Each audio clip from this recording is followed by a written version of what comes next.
Hi, this is Nicole Myers talking about my curricular planning in multimedia concept for my different kind of projects that I'm going to put together using some of the very important and very cool materials that I learned from this course. So firstly, I want to talk a little bit about the two units that I have in mind that actually are kind of, it's two pieces of two units that I put into one. So we do a pretty extensive lit circles unit, and our big standards that we meet through that lit circle units are the idea to be able to identify theme, to identify different character types and characterization, to be able to identify major plot points, and then point of view. So there are a lot of like moving parts in that one particular unit. And so for that reason, I really want to use that unit as my so in the past, when I have tried to create some kind of end of the unit assessment for my students, it's come in a couple different forms. We've tried an essay kind of report. We've tried a video essay report. When I say we, I mean my the code teacher that I work with and myself. We've tried, I don't know, some other different projects that they've all worked fine, but they've maybe never been just what we were hoping they would be. Either the kids needed more time than we were giving them, or the kids needed less time than we were giving them, or they weren't able to work collaboratively because with their lit circles, they are working in a team. So this idea that I have that's kind of, it's one unit, but it has a lot of moving parts, but it's multiple kind of end of the unit projects for that group to complete. So the first part of the project that my groups will complete. So it'll be a three-part project. One thing they will make is an infographic. The infographic will capture the major themes, symbols, the major characters, the characterization of those characters, character types for those characters, and some of those more complex pieces like the one you see here. So the one on my screen is for To Kill a Mockingbird. And what you'll see is that it works through some of the major points for that particular text. And so I would have my students making this on Canva. And on Canva in the infographic option, they can then work and share, and then they can add people who can edit the same thing. So I normally have students somewhere between a group of 4 and 5 when they work on their Lit Circle books. So I would imagine maybe 2 or 3 students working on this at the same time.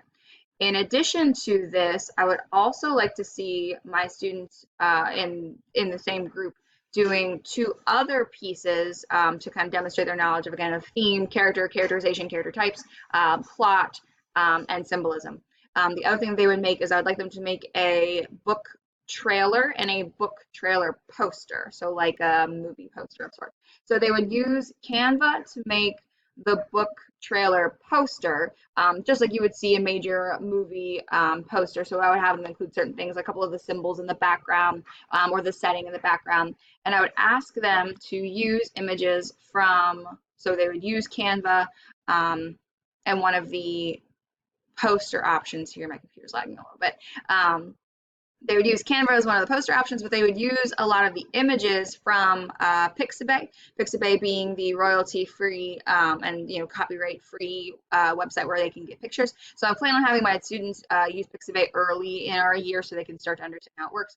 But I think, to my understanding, you can upload images from something like download to your computer and then up to Canva, or they can take the images themselves, one or the other, to make sure that they are abiding by all copyright rules. So infographic, book trailer poster, and then the other one would be a book trailer trailer using iMovie and the iMovie trailers that we have there.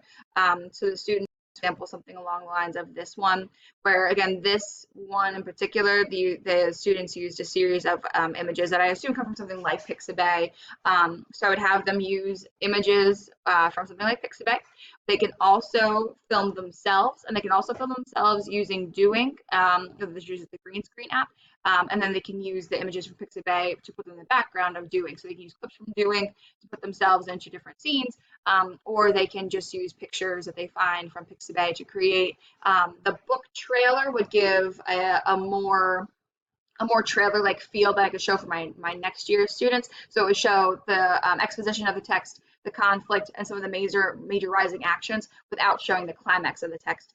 So it can be a resource that not only the students can represent their knowledge of different major parts of the plot, but also that I can utilize in the future to convince or to persuade other students that the text might be worth their time. So that would be my concept. I know it is technically one unit, but like I said, it's a unit with a lot of moving parts.